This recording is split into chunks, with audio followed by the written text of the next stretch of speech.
Hi all, ನಮಸ್ಕಾರ ಎಲ್ರಿಗೂ. ಯೋಶೀಸ್ ಕಿಚನ್ಗೆ ಸ್ವಾಗತ. ಯೋಶೀಸ್ ಕಿಚನ್ ಅಂದರೆ ಮೇಡ್ ವಿತ್ ಲವ್. ಇವತ್ತಿನ ರೆಸಿಪಿಯಲ್ಲಿ ಮನೆಯಲ್ಲೇ ತುಂಬ ಕ್ವಿಕ್ಕಾಗಿ 10 ನಿಮಿಷದಲ್ಲಿ ಬಿಸಿ ಬಿಸಿಯಾಗಿ ಗರ್ಗರಿ ಆಗಿರುವಂತಹ ಜಿಲೇಬಿನ ಯಾವ ರೀತಿ ಮಾಡೋದು ಅಂತ ನೋಡೋಣ.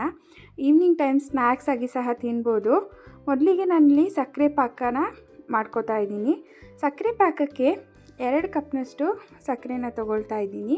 ಹಾಗೆಯೇ 2 ಕಪ್ನಷ್ಟು ಸಕ್ಕರೆಗೆ ಅದರ ಅರ್ಧ ಪ್ರಮಾಣದಷ್ಟು ನೀರನ್ನು ತೊಗೊಳ್ಳೋಣ. ನಾನಿಲ್ಲಿ 1/4 ಕಪ್ನಷ್ಟು ನೀರನ್ನು ಬಳಸ್ತಾ ಇದ್ದೀನಿ. ಅಂದರೆ ಸಕ್ಕರೆಯ ಅರ್ಧದಷ್ಟು 1 ಕಪ್ನಷ್ಟು ನೀರು, ಅದಕ್ಕಿಂತ ಸ್ವಲ್ಪ ಜಾಸ್ತಿಯಾಗಿ ಇನ್ನೊಂದು 1/4 ಕಪ್ನಷ್ಟು ನೀರನ್ನು ನಾವಿಲ್ಲಿ ಜಾಸ್ತಿಯಾಗಿ ಹಾಕ್ಕೊಳ್ಳೋಣ. ಸಕ್ಕರೆ ಪಾಕನ ಒಂದೇ ಹದವಾಗಿ ಮಾಡ್ಕೋಬೇಕು. ಜಾಸ್ತಿ ಗಟ್ಟಿಯಾದ್ರೂ ಜಿಲೇಬಿ ಸಕ್ಕರೆ ಪಾಕನ ಹೀರ್ಕೊಳ್ಳೋದಿಲ್ಲ. ಹಾಗೆಯೇ ತುಂಬ ತೆಳುವಾಗಿ ಪಾಕ ಬಂದರೆ ಜಿಲೇಬಿ ತುಂಬಾ ಮೆತ್ತಗಾಗಿರುತ್ತೆ. ಸಕ್ಕರೆ ಪಾಕ ಕುದೀಲಿಕ್ಕೆ ಸ್ಟಾರ್ಟ್ ಆಗಿದೆ. ಕುದೀತಾ ಇರೋ ಸಕ್ಕರೆ ಪಾಕನ ನೋಡ್ಕೊಳ್ತಾ ಇರಬೇಕು. ತುಂಬಾ ಎಳೆಯಾಗಿ ಪಾಕ ಮಾಡ್ಕೊಳ್ಳೋದು ಬೇಡ. ಒಂದು ರೀತಿ ಅಂಟಿನ ಪಾಕ ಬಂದರೆ ಜಿಲೇಬಿಗೆ ಸಾಕಾಗತ್ತೆ. ನೀವು ನೋಡ್ತಾ ಇರ್ಬೋದು, ಅಂಟಿನ ಪಾಕ ಬರ್ತಾ ಇದೆ.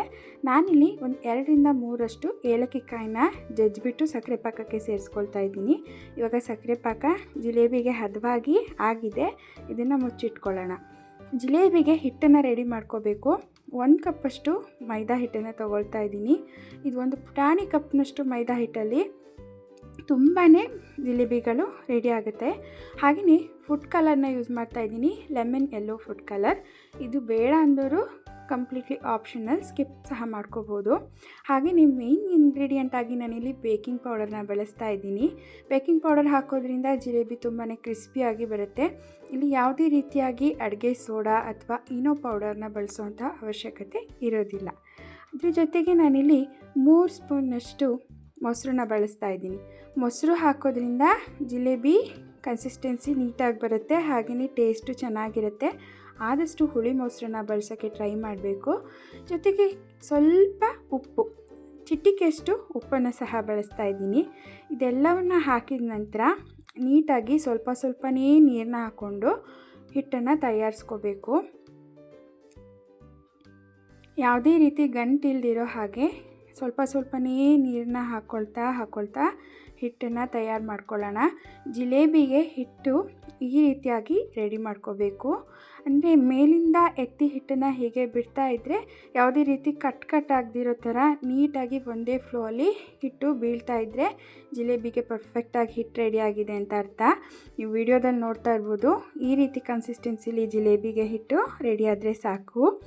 ಹಾಗೆಯೇ ಜಿಲೇಬಿನ ಹಾಕ್ಕೊಳ್ಳೋದಕ್ಕೆ ತುಂಬ ತರಹದಂತಹ ವಿಧಾನಗಳನ್ನ ಅನುಸರಿಸ್ಬೋದು. ಅದರಲ್ಲಿ ಸಾಸ್ ಬಾಟಲ್ ಅಥವಾ ಪೈಪಿಂಗ್ ಬ್ಯಾಗ್ ಯಾವುದನ್ನಾದರೂ ಬಳಸ್ಕೋಬೋದು. ಮನೆಯಲ್ಲಿ ಯಾವುದು ಅನುಕೂಲವಾಗಿರುತ್ತೆ ಅದನ್ನು ಬಳಸ್ಕೊಂಡು ನಾವಿಲ್ಲಿ ಜಿಲೇಬಿನ ಮಾಡ್ಕೊಳ್ಳೋಣ. ಹಾಗಾಗಿ ನಾನು ಮೊಸರು ಪ್ಯಾಕೆಟ್ ಕವರನ್ನು ಯೂಸ್ ಮಾಡಿಕೊಂಡು ನೀಟಾಗಿ ವಾಶ್ ಮಾಡಿಕೊಂಡು ಅದರೊಳಗಡೆ ನಾನು ಕಲಸಿಟ್ಕೊಂಡಿರೋಂಥ ಹಿಟ್ಟನ್ನು ಸೇರಿಸ್ತಾ ಇದ್ದೀನಿ. ಇದರಿಂದ ತುಂಬಾ ಸುಲಭವಾಗಿ ನೀಟಾಗಿ ಒಳ್ಳೆ ಶೇಪಲ್ಲಿ ಜಿಲೇಬಿಗಳನ್ನು ರೆಡಿ ಮಾಡ್ಬೋದು. ಹಾಗೆ ನಾನಿಲ್ಲಿ ನೀಟಾಗಿ ಅದನ್ನು ಸುತ್ತಕೊಂಡು ಹಿಟ್ಟು ಆಚೆ ಬರ್ದಿರೋ ಥರ ಒಂದು ರಬ್ಬರ್ ಬ್ಯಾಂಡ್ನ ಸಹಾಯದಿಂದ ಕಟ್ಕೊಳ್ತಾ ಇದ್ದೀನಿ. ಈ ರೀತಿ ಕಟ್ಬಿಟ್ಟು ಎಣ್ಣೆ ಕಾಯಲಿಕ್ಕೆ ಇಟ್ಕೊಳ್ಳೋಣ. ಹಾಗೆಯೇ ಅದ್ರ ತುದಿಯನ್ನು ಒಂದು ಸಿಸರ್ನ ಸಹಾಯದಿಂದ ಎಷ್ಟು ಬೇಕೋ ಅಷ್ಟು ದಪ್ಪವಾಗಿ ಕಟ್ ಮಾಡ್ಕೊಳ್ಳೋಣ. ಜಾಸ್ತಿ ದಪ್ಪ ಕಟ್ ಮಾಡಿಬಿಟ್ರೆ ಜಿಲೇಬಿ ಶೇಪ್ ನೀಟಾಗಿ ಬರೋದಿಲ್ಲ. ಹಾಗಾಗಿ ಅದನ್ನು ನೋಡ್ಕೊಳ್ತಾ ಕಟ್ ಮಾಡ್ಕೋಬೇಕು. ಇಲ್ಲಿ ಎಣ್ಣೆನ ನಾನೊಂದು ಅಗಲವಾಗಿರುವಂತಹ ಪಾತ್ರೆಯಲ್ಲಿ ಸ್ವಲ್ಪನೇ ಎಣ್ಣೆನ ಹಾಕ್ಕೊಂಡು ಚೆನ್ನಾಗಿ ಕಾಯಲಿಕ್ಕೆ ಇಟ್ಟಿದ್ದೆ. ಎಣ್ಣೆ ಕಾದಿದೆ.